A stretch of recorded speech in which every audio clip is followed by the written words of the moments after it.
A video by Black Unicorn fan fictions, kindly do not copy and ignore the disclaimer. It's too long and unnecessary. I sat in the train with my bags tucked close to my legs, as if they were the only things in the world that still cared about me. Aww. The sleeper cabin was small, just enough for two people. I kept praying no one else would come. I didn't want to talk, I didn't want to smile, I just wanted to fall apart in peace. The silence in the compartment felt warm, almost protective. I let my forehead rest against the window. The glass was cold, but I liked it. The platform outside was crowded, noisy, alive, everything I didn't feel right now. Leaving home wasn't new to me. I had a job in another city, nothing big, nothing shiny, just a small firm that paid enough to survive.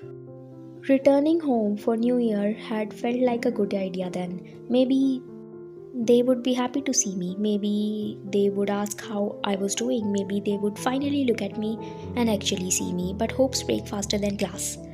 Last night, my parents hosted a dinner, a nice, cheerful gathering where they compared me to my sister, like it was a harmless joke. My sister, the shining star of the family, who ran a cafe like it was a crown on her head, even though dad was struggling to pay the debt he took for her dreams. They didn't talk about that part. They only talked about how perfect she was, how proud they were of her, how I should learn from her instead of doing some office job.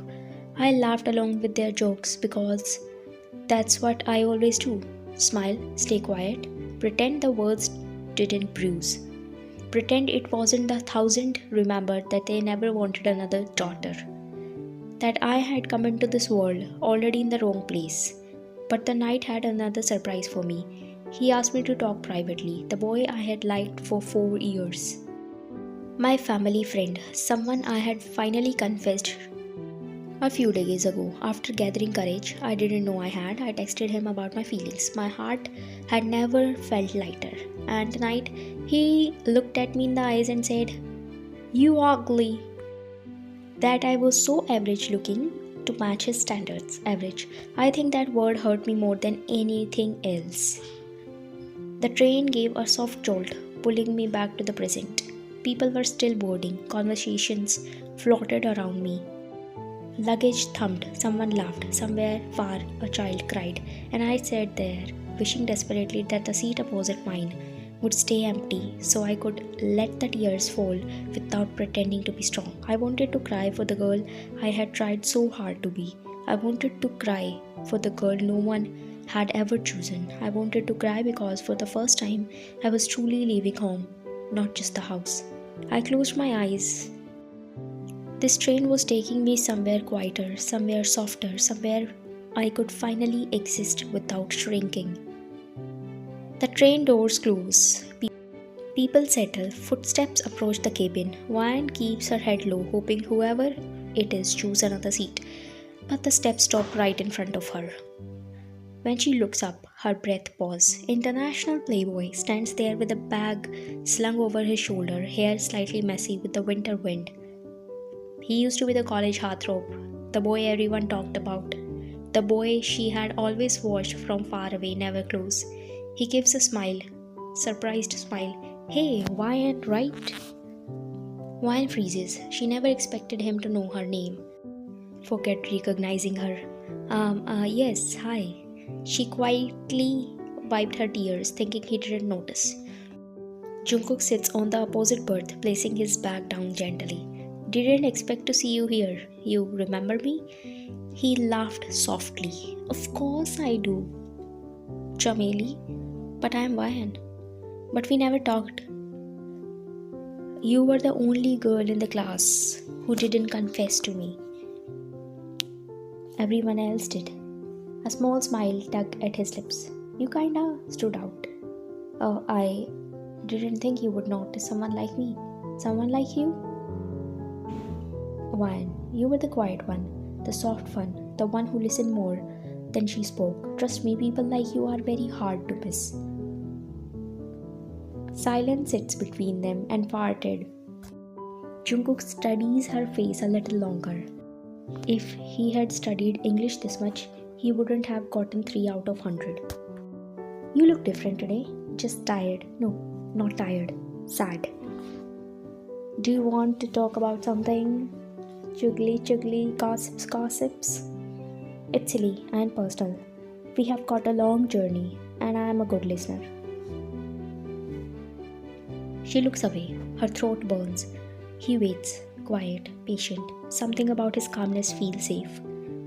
Maybe he's sleeping with his eyes open.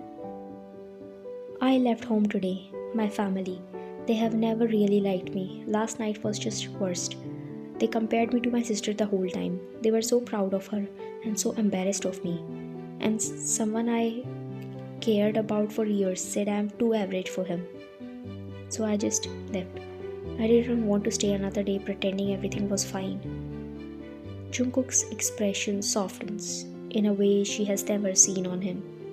Wyan, being honest, you are ugly. You're beautiful.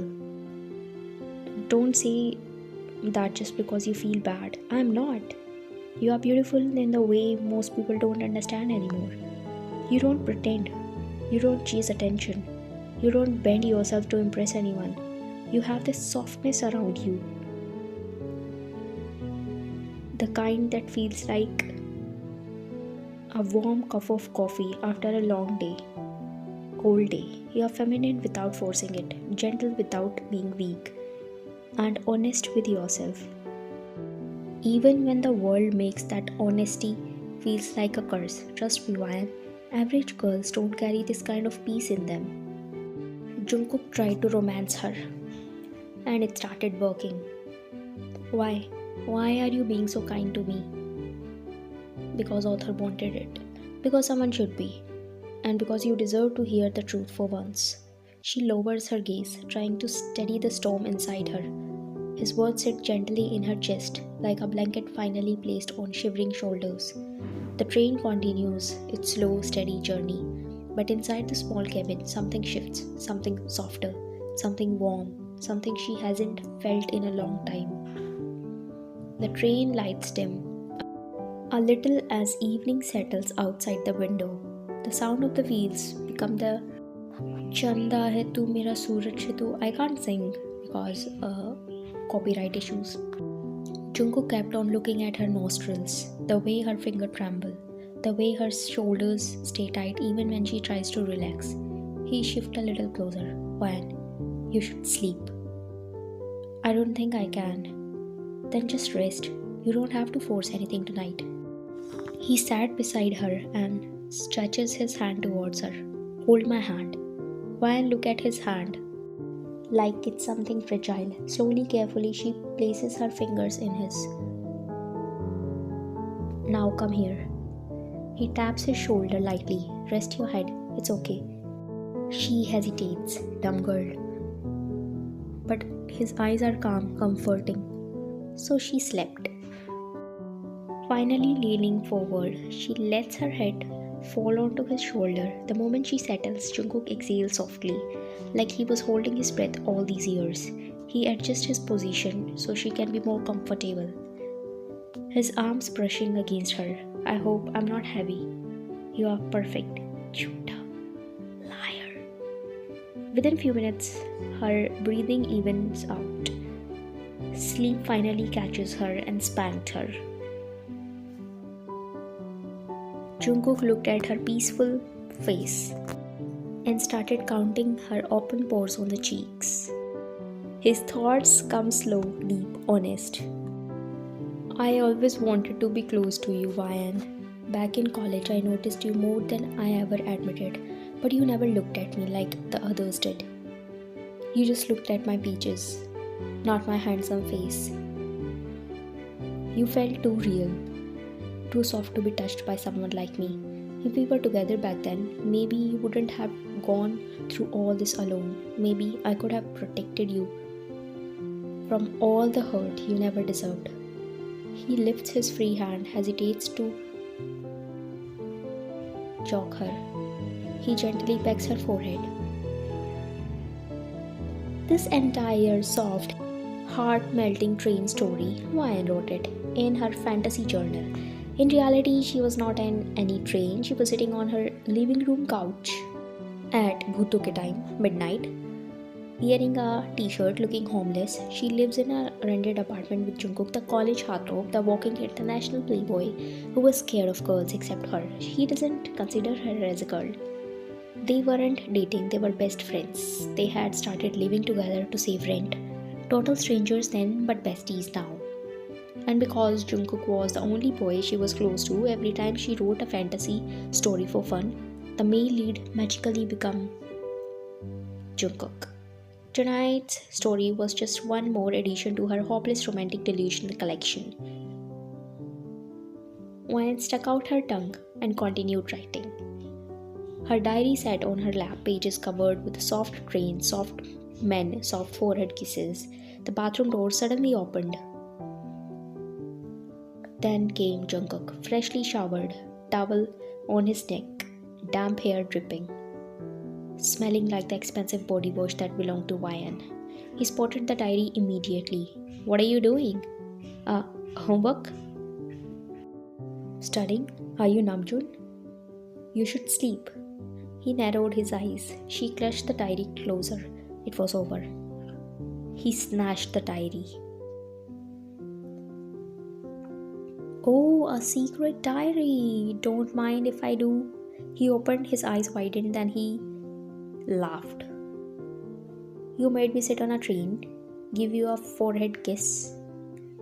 "Give that back!" She jumped at him. He dodged, laughing so hard he almost fell over the coffee table. And Jungkook brushed her hair behind her ear as he whispered, "Shut up!" He ran. She chased.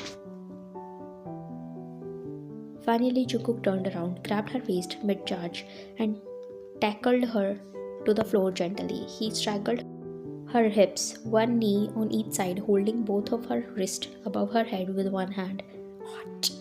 You are invading my privacy, sweetheart. You invaded my privacy first by writing me as a romantic train boyfriend. It's not you, it's just Kungjuk." I spelled this fictional character wrong, I guess. "Sure. Oh, look here, I gave you my hoodie because you are too cold and precious." Bah ha ha ha ha ha. "Stop reading it." "Nah, I'm invested." "What happened next? Do I kiss you on the mouth?" Ki. "You stinky snail, get off me. Your lungs are dislocating my liver. You are so heavy, Jungkook. I swear on my skincare products, I will burn your black clothes." Jungkook finally stopped kikiing, closed her diary gently with one hand and put it aside. He looked down at her with that stupid, soft smile he always gave before doing something stupid or soft. Okay. He picked her up and threw her on his shoulder, and walked towards the bed. They slid under the blankets, bodies so close the air felt suffocated. Her leg thrown over his arm curved around her waist, her cheek pressed to his butt, his fingers in her hair. "Whom are you taking for prom?" "I have a long list. I will take the hottest one." "Namjoon won't agree with you." Was it necessary to waste your saliva on the sentence? "You should take Leah." "No, her hair are too long." "She won't put them in your mouth." "How about Tasha? She got good legs. She called me Uppa yesterday." "Did you get traumatized by it?" "How about Emma? She is the beauty with brain." Jungkook and Emma doesn't sound good together. By the way, Ryan, you are not supposed to help. Ryan, I'm just trying to help you choose the hottest one. Take our microwave with you. It's hot and curvy. It has corners. And shut up. You were supposed to be jealous of a microwave, of the people who can use their brains. Guess who I am going with? Name him. He won't be alive tomorrow. Will you sit on his throat? Oh, my jealous potato. Ki. Who is he? Haven't decided yet. How about Jimin? I thought you wanted to wear heels. He will steal yours. Taehyung? He's the social butterfly. He will leave you in the cocoon and will fly away. Yoongi? I don't think he's coming. Namjoon, know your ducking limits. Jin, you will feel insecure because of his beauty. Jhope, he will judge your brain cells by your way of breathing. Jackson Wang, wanna get kidnapped. He squeezed her cheeks. Why am I not on the list? Beg. Please, I beg you. Be mine. Arr.